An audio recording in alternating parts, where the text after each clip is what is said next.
May I ask my panelists to make their way to the front? That would be Dr. Tendai Murisa and Mr. Takura Zhangazha for our last panel of the day. Professor Adebayo, thank you very much for your preparedness.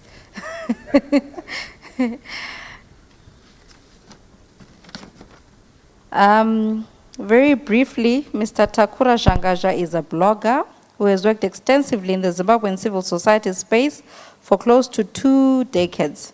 We feel that this positions him well to talk about mapping opportunities for civil society. So, without further ado, yes, sorry. Thank you very much. I just need to warn you a little bit. Normally, if I'm at the end of a conference program, I'm accused of wanting to announce pre-written resolutions or decisions that the conference had already made before it occurred. It's always an accusation that I strongly refute, so I'm not here to give you resolutions or a summary of the discourse that preceded in the last 2 days. If we're talking about civil society in Zimbabwe, we definitely have to sort of spare a thought or a moment to think about colleagues in civil society that over the last 2 months have been targeted by the state, charged with allegedly seeking to disrupt or overthrow a constitutionally elected government. And some of them are in prison as we speak. Some of them are out on bail. And in particular, the Zimbabwe Congress of Trade Union leadership and some civil society organization leaders, such as the leaders of Crisis in Zimbabwe Coalition. So we would have to spare a moment and a thought in solidarity with them before we even discuss mapping out opportunities for civil society. I have already written on this. You'll find it on my blog. If you Google my name, you find the extensive write-up on it. It's not academic, though. It's activist. The subtitle I'd given this topic was A Return to a Critical National Consciousness. And I'd given it that particular subtitle primarily because we do have a challenge of national consciousness in Zim, a critical national consciousness for that matter, whether you're thinking about Fanon or you're just thinking about criticality for its own sake, a critical national consciousness. And we need to return to it. I mention a return because historically civil society, in Zimbabwe in particular, has always been counter-hegemonic. It has always been somewhat organic, stemming from a people's grievances, communities' grievances, challenging a repressive state. And this is before independence. Some of you may not know Charles Mzingelis. You may not know a lot of our African Pentecostal churches and so on, resisting the colonial state. Civil society, therefore, if you want to call it progressive civil society, is counter-hegemonic civil society. This is not to say the state does not have its own civil society, or a repressive state cannot create its own civil society. It can. But we need to qualify civil society here. Progressive civil society that is counter-hegemonic, that seeks always people-centered solutions to problems that are occurring within the state. In fact, one of the first times I encountered the definition of civil society was from reading, I think, Professor Lloyd Sachigonye's write-up on civil society in Southern Africa and social movements. I put the link on the blog, so don't worry. And a key thing about it is that it is demonstrably clear that progressive civil society acts on behalf of a greater number of people. And it is largely people-centered, and it is counter-hegemonic to repressive norms and state policies as they occur. And in that, a progressive civil society is ideological. If you're looking at pre-independence, majority of civil society, even though they did not always claim it, they were ideologically nationalist.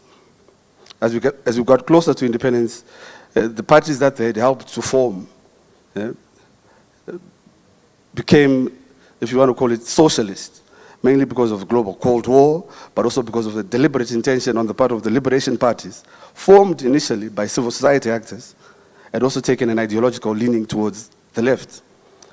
Post-independence, you're looking at us being more socialist as progressive civil society, and it's an important point to make because post-1980 in Zim, particularly Labour, as formed and informed by the ruling ZANU-PF party then, was very socialist. But it, again, as civil society, in a manner similar to pre-independence, then decides to be counter-hegemonic. It was in bed with the state post-independence. It decides later on with the introduction of structural adjustment becomes counter-hegemonic. It moves from socialism to social democracy.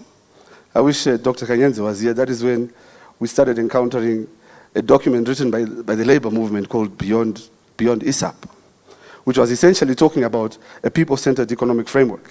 Not necessarily socialism, but clearly social democracy. But when we come closer now to the millennium, civil society stops being as progressive as it could be, particularly in the historical sense. We become less ideological, and we become less counter-hegemonic on our own.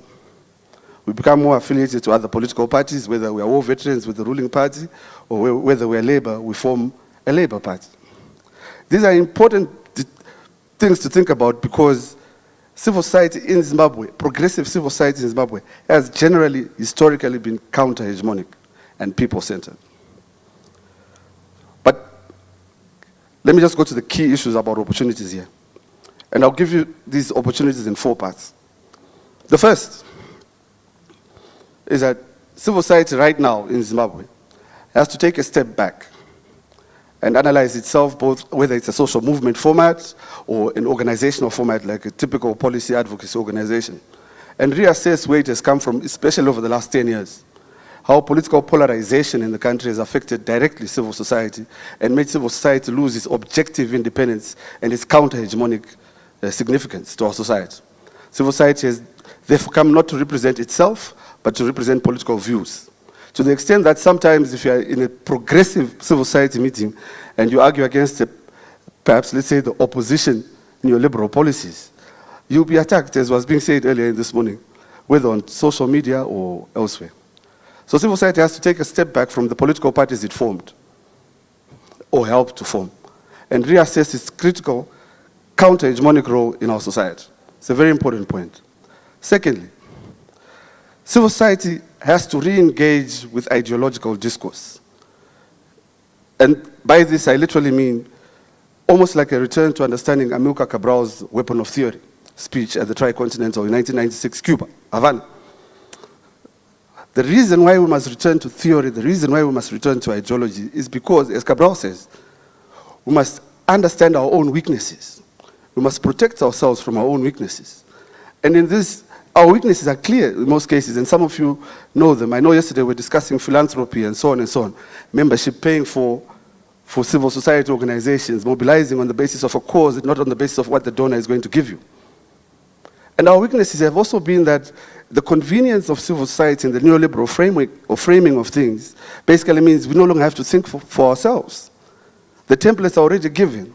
How you write a logical framework, how you approach a donor, what suit to wear, what suit not to wear. To the extent that we are more or less entering into a field in which we lose our connectedness with ideology and, ironically, with the people. So it is important for civil society in 2019 to return to ideology, and to return in particular to counter-hegemonic ideology, to counter the neoliberal narratives coming from both sides of the political divide, but more significantly coming from the global north, where ironically, neoliberalism is on the retreat. Of course, it's being replaced by nationalism, radical or otherwise, Trump's becoming president, and so on and so on. But the whole point is that there is resistance in the global north to neoliberalism. But here we want to embrace it as though we do not know the full import of neoliberalism in our own already poor societies. The second part in which we can consider opportunities is we need to understand this thing that we rarely talk about, generational praxis. One of the problems of traditional civil society in Zim, and it's a new opportunity, and I'm glad SIVIO is talking to us about its tracking mechanism, which is largely online. Generational praxis means we must allow our consciousness of old, ideological or otherwise, to pass on to subsequent generations of activists. And this is very important because in the last 2 years, traditional civil society has had some sort of clashes with new civil society. And this new civil society in Zimbabwe has been a civil society of young Zimbabweans who take to social media, who do things on social media and mobilize each other, get an overreaction from the state, and then they dominate the limelight. But because traditional civil society then thought it was always going to be permanently there, it never thought for once that, no, comrades, we need to engage younger people, younger Zimbabweans, to teach them our levels of consciousness, not in order for them to be propagandized by us, but in order for them to do the activism better, and in a way that is more relevant to their own context, their own aspirations. And we have failed to do this because, again, we got into comfort zones. But it is important to seize this opportunity to relink our national consciousness, to a critical consciousness between Comrade Bisai and the young comrades here, to share this knowledge. And I'm glad Comrade Bisai is running the Brigzano Labour Center School. I've been there once or twice. And it's important that there are young activists that are learning more about ideology than they are about just shop floor activism. But when we move from there, and this is the third point about opportunities, we need to understand that even then, if we link up with young Zimbabweans, young activists, young civil society, as it were, the mediums of activism have changed. I'll give this as an anecdotal point. I once went to a review of Africa Political Economy workshop in Dar es Salaam, I think last year. And one of the things that was being discussed was how to interact with young activists, young left-leaning activists. And the problem was none of the traditional academic activists were on social media. And I asked the question, so how do you think you're going to teach young Africans, young leftist activists, the struggle? They're not going to read always the whole article. They're not going to read the whole book. They can't. They're too busy. They don't have time, let alone the amount of money to download the whole book or buy the book in the first place. And the thing that came out for me was that the mediums of activism, just like before, you'd have a newspaper. You'd start a bi-weekly newspaper to put out your ideological agenda. Now you have to start a blog site. Now you have to start a website. Now you have to have a Twitter account. Even though those mediums, where I would disagree with Arthur though, is that even though those mediums may be controlled by global capital, as it were, but in this case, in our case, the medium has become the message. Activism is now pervaded in various ways, and so is consciousness, critical consciousness. That's why sometimes you say, but what are these guys arguing about on Twitter, on social media? Haven't they read this book? But they haven't read that book because they've never known that book on Twitter. They've never known that concept, that ideological praxis or framework on social media, because you are not there. So we need to understand the fact that consciousness and mediums of activism are gradually shifting to being more immediate, and we need to suit our counter-hegemonic agendas and counter-neoliberal agendas to that. The fourth point that is very important as an opportunity for civil society in 2019, I'll say this one, then I'll give civil society a revolutionary task for 2019. We need to talk back to the global north.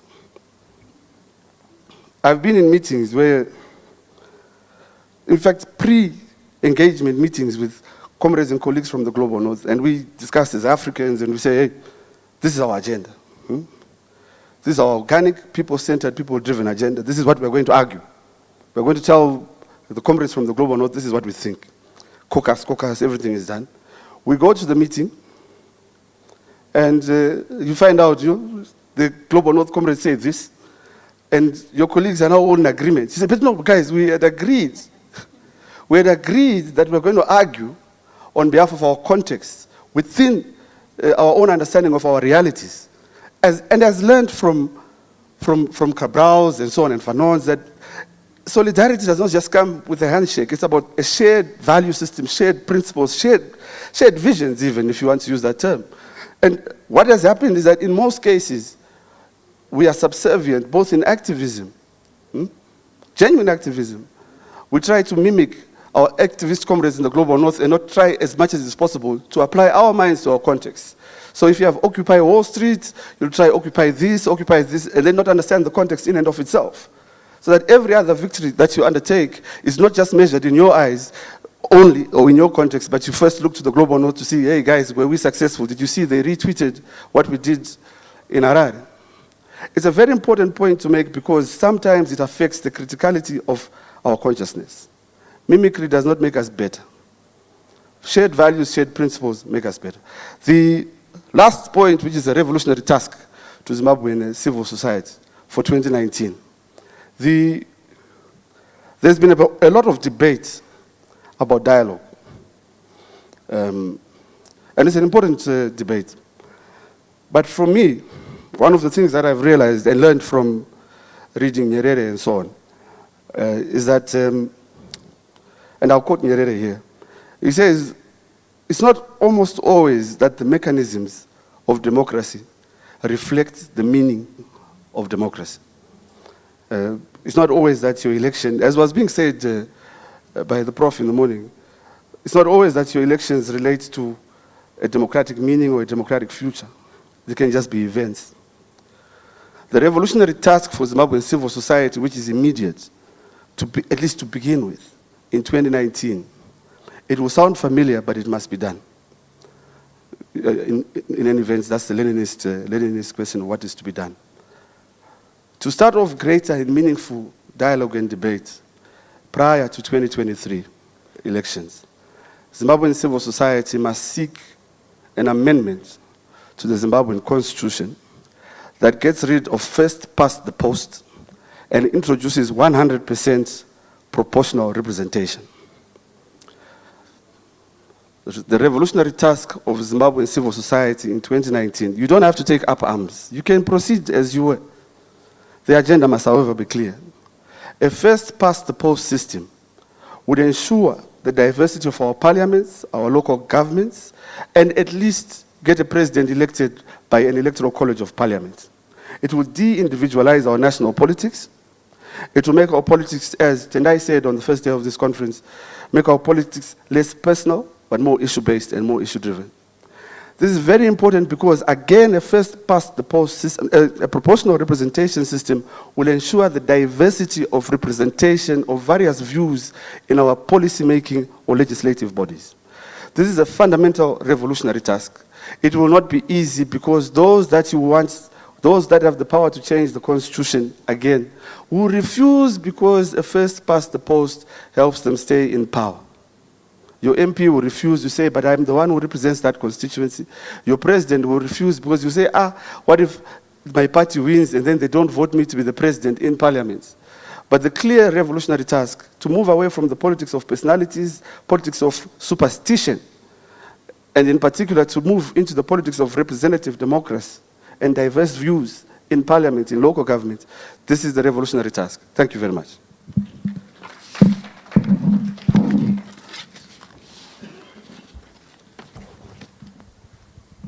You know, Sipo complained about speaking after Bio. I always speak after Takura, and it's not an easy task. But just to latch on to what Takura said, but just to say, you know, I'm already unpopular for raising the issue around issue-based politics. What's his name, Mawarire, was tweeting saying I should form my own political party that focuses on issues. So that's Zimbabwe for you. So everyone should form a political party. So I think whether we like it or not, Zimbabwe faces a crisis. We have not come out of the post-ESAP crisis. We've been engaged in a process of patchwork. So it's a context of crisis. And I'm glad that this conference has really debunked the myth about maybe just trying to look at it as a political crisis. It is a political crisis. It is an economic crisis. It is a social crisis of reproduction. And I think this is where, for some of us who work at SIVIO Institute, who are concerned about an inclusive society, this is where we're really concerned about, because the social dimension of the crisis really comes to the fore.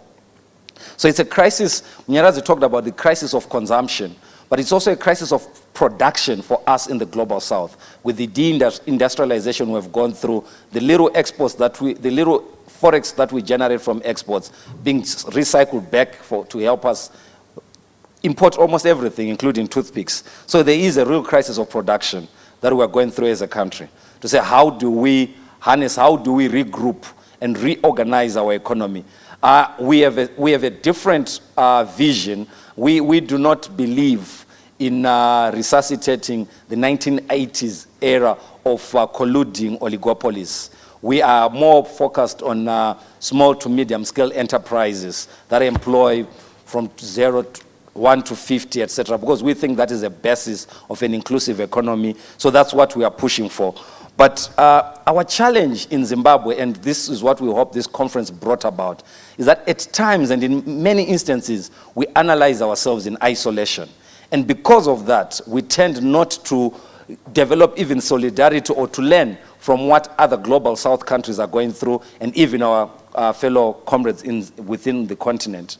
So for instance, let me give you the issue around fuel. When the fuel, which is still ongoing in Zim, but when the fuel crisis hits us in terms of prices, etc., we have our own distortions because of currencies, etc. But it's a real global issue because you have the yellow vest movement in France, you have Germans just parking their cars and leaving, telling you that there's something about the consumption of fuel, and also the issues around, if you connect with Venezuela right now, what is going on, you begin to see that the global production and consumption cycle is actually being mediated still by imperialism, the forces of imperialism. And if we're not responding adequately to those forces in how they impact upon our lives, then the revolutionary moment may be missed, because it will look like we're dealing with a local elite that is responsible for policy making. But from what we have heard from Bayo and Yawo, we realize how connected we are to the global system. So what shall we see in 2019? Like I've already said, I think I still call it a crisis year. And one of the areas that we are worried about is the agricultural sector. The rains have been erratic. If production is what we think is going to be, there's going to be a new strain on the fiscus in terms of having to import food. And that will affect other things because foreign currency in this country is already an issue. So if we're found in a place where we have food deficit in the second half of the year, we're going to see another wave of price increases. That's one. So that will lead to an increase in discontent and protest. Let me just say this, the cycle of protest in Zimbabwe, we've been keeping a track of protest. I was working with the late Talent Chademana. We were keeping a track of protest. One of the things that we had seen was major protests, especially in Harare, which is like the epicenter of protests, normally take place after 6 to 7 months. But since the new regime, the protest cycle has shortened to 4 months. From August, you have from August you have January. So this is like 4 months. And given the fact that these issues are not being resolved, we see that cycle shortening. So we are likely to see an increase in the number of protests. And also what explains it, it's the organizing is now out of our spaces. There's a new fluid movement that has emerged, and it organizes in different ways. It leverages technology. We call it hashtivism. It leverages technology, it uses social media, etc. And their organization is not what we used to do in the late 90s, that we'll call for a People's Congress and we'll deliberate what we are going to do, that will be stay away. These things are now discussed in fuel queues, and tomorrow we have a shutdown. So that is going to be an issue going forward. We're going to be seeing more of that. And there are new leaders that are not in these spaces. Our challenge is going to say, how do we create conversations with leaders and new sites of protest that have emerged that are outside of these spaces? So how will the state likely respond to an increased form of protest that we are going to see? There are two possibilities. We may see some pro-poor concessions, like Zupco Light. I call it Zupco Light. That was thrown to sort of help extinguish a flame. But it was just momentary because we are seeing that the buses are also disappearing now. And it's most likely going to lead to a new round of fare increases in the public transport system. And because this government, by its very nature, since the turn of the century, has been applying patchwork. There's not been a coherent solution to some of the problems we're facing, because it's just been firefighting from one end to the other. So Zupco is an example of firefighting. Because one of the recommendations we had made in a policy brief we wrote in October to November was to remove the subsidy on fuel, which is 120 million per month, but instead go and buy brand new buses for Zupco and resuscitate Zupco, provide the subsidy to Zupco, so that those who cannot afford prices of fuel, the real price of fuel, can use public transport. Because you cannot engage in the kind of neoliberal sort of changes that you want to do if you're not coming up with proper concessions, because then you definitely have uprisings and protests, because especially when you don't control public transport the way they do not. So we're going to see that. So that's one likely outcome, that we may see more and more of pro-poor concessions, but which are patchwork form, that do not resolve the error. Some of the issues that Judith is raising, to say, yes, I understand that there's need for subsidy in agriculture, but the manner in which it's being done, politicized, but also not transparent, not accountable to anyone, and no confidence whether it will come up next year. You never know if command agriculture-based subsidies are going to be repeated in the following year, because it's not a government program that you can see to say it's a 5-year program. So in that kind of framework of patchwork, we are most likely going to be seeing a repeat of this, because we're actually seeing a worsening of our socio-economic conditions. But what the other route, the state may get tougher. We've already seen signs of that. August 1 and January, we saw that the state can be tough. Yeah, it can be tough and use live ammunition and try really to make a clamp down, because you can see the arrests that are going on. The president of the the African Federation of Trade Unions was nearly deported. And we're most likely going to see a closing of even these spaces, because some of the people who were coming to our meeting were being vetted. What kind of organization is this? Despite the fact that we're having it in a closed room like this. So we may likely see a clamp down and a closing of the space in a more systematic manner than we've witnessed before, if the protests continue. So that's one likely sort of result we're going to see. But it's also happening in a context of very limited organization by alternative forces. So Todi, what shall we do? We, at SIVIO, I'm calling it the 3 Cs, prospects of the 3 Cs. I think we have to identify spaces for collaboration. We are too silo-based. SIVIO is doing its little thing here, somebody else is doing something there, something there. We are not connecting. We're not connecting the dots of the struggle. We are not making so the impact is very limited, because we're measuring ourselves on the basis of a little conference here, a little tracker here, but there's a lot of us, but we are not working with each other. The challenge actually in this space is actually we could be competing. We could actually be in a competitive mode about little products, about meetings, etc.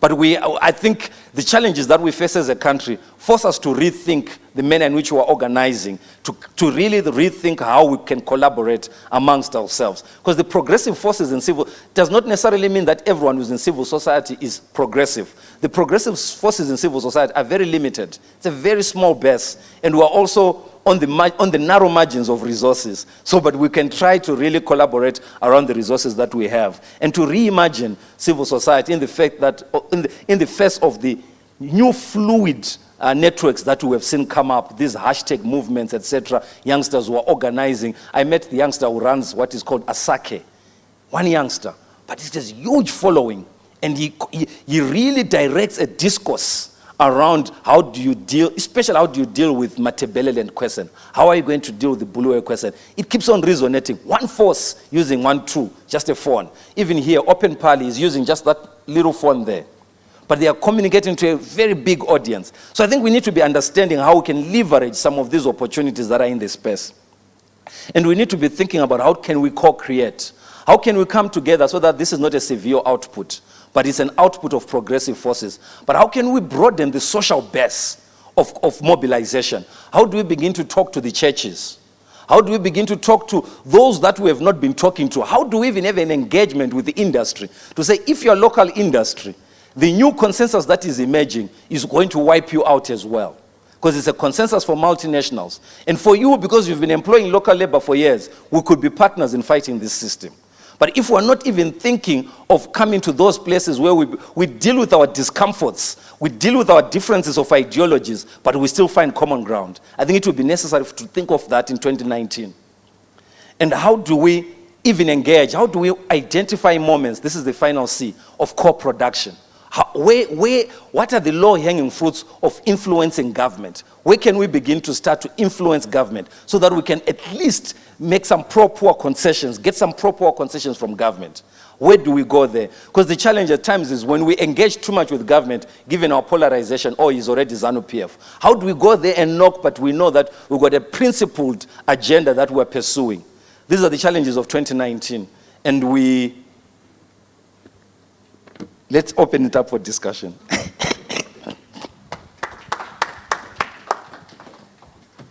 Yeah, I think that was very well said, and I think it ties up everything nicely because in my mind I felt that he was inspired by my picture of those little boats in a big sinking ship. You know, when I was talking about, oh, these ones are doing their own thing in silos, I was like, oh, I inspired the dog. So I will take credit for that splendid presentation. Okay, we'll have just four interventions, questions, very quickly. Everybody is happy. Okay, that must have been very thorough from from the pair of you. Oh, Dr. Shana has his hand up. Okay.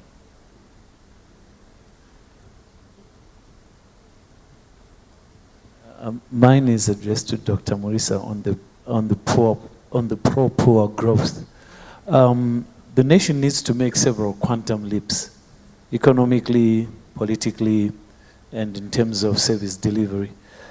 What can be done to cushion the poorest and the most vulnerable as we make this leap? Because there are serious gaps from where we are now to where we are supposed to be. And in the interim, the poor, the vulnerable might fall through the cracks or might be part of the convulsions that you were talking about. So how can we manage ourselves between now and then? Okay, thank you, Dr. Shana. Nancy's got something. Yeah, to Takura,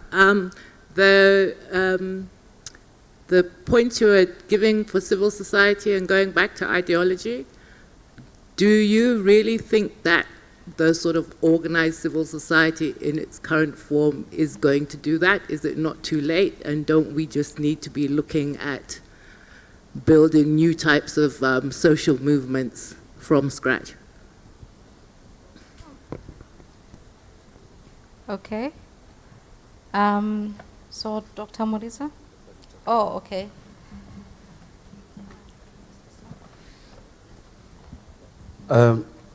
Yeah, that's a hard one. Well, I think in part, the answer can be in two ways. Yes, I think some of them can return to ideology, some of them, particularly those that are community-based, and particularly those that are membership-driven, like organizations. Like I know that Labour has been a bit ambivalent about the ideological question, and mainly because, I'm not sure, but they're not quite clear on how they view the fact that the two main political parties are neoliberal. But they've been hanging on mainly to their history as a social democratic labor movement. And I'm sure with time, they'll definitely return to the source, to use the CCA sort of like phrase. I don't think the newer ones, and this is the difficulty, the newer social movements in quotation marks, and in their formats, I don't think they have, at the moment, the ability or capacity to be ideological without the old, without the traditional. And I've seen, and I say this because, in part, the social media motivated movements are rarely ideological. They're very ephemeral. So one week you do this, the next week you have another agenda. And they're highly individualistic. They have a charismatic person at the top, and then that person is in charge of hundreds of followers who don't normally just come out, but they are a little army or online that affect largely less real-time action, but perception. And in this, I've noticed that there's limited room and time for serious discourse. It's in the immediate. So even if we should focus on newer forms of organizing, if we were to return to an ideological pretext and activism, we still need to deal with the traditional approach, not only because of access to the internet, but also because it's more organic, to use the Gramscian term.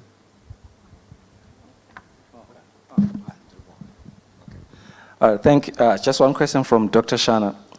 I think I think one thing that we miss in the so-called and not so new dispensation is actually the opportunities that are in there. I think there's the old and the new within that dispensation, and there's a struggle going on. And what we have found out as SIVIO is actually there are opportunities to engage, there are opportunities to influence. So that's number one. And number two, I think we underestimate the sort of the weakening that has gone through the government itself. We've got a very weak state in terms of policy crafting, policy, etc. Because some of the things that we go there, and like I've been talking to the Minister of Women's Affairs, and even the Minister of Finance itself, I actually think that if we are more organized in civil society and we come with coherent suggestions that are like low-hanging fruits, etc., we find that they actually have an appetite for them. I was called during the protest days when there was a shutdown by one member of the ruling party saying, "But I'm your friend, how come you did not tell me of this ZUPCO solution that you had?" I said, "But it's in our policy." He says, "Yeah, everyone's talking about it, but I'm your friend. I thought I'll be the one to present this." And for sure, a week or so later, they had the ZUPCO solution, but it was ZUPCO light. We had proposed that they should buy buses, but their proposal is to just look for all these old buses, etc. So I think there are those little opportunities that at times we underestimate the importance of our reports and everything and where they land, who we talk to. It's very important for us to be having those meetings. They may not come to these meetings, but somebody like you, Dr. Shana, you may know one or two, etc. Let's engage them. For me, when I'm attacked by people, I always say, I'm doing it to extract some pro-poor concessions. Because I'm not going to wait for the day of revolution. What if it does not happen? But if I can extract some concessions for the poor today, I'll do it. So I think let's continue to engage. Let's continue to speak truth to power, because they've invited us to do this. Because something like our tracker, I saw somebody tweeting, and it really is provocative. He's saying, of the so many promises, they've only made a movement on 2. That's really provocative. Well, I never thought of it that way. But it gets them to think. Because let's not assume that they don't see it. They will see these things. But let's put things in the public space. Let's try to make sure that they come to the public space to have a debate with us. There's no other way except just to keep on engaging them. Okay, thank you so much. I will thank and excuse my panelists. I will attempt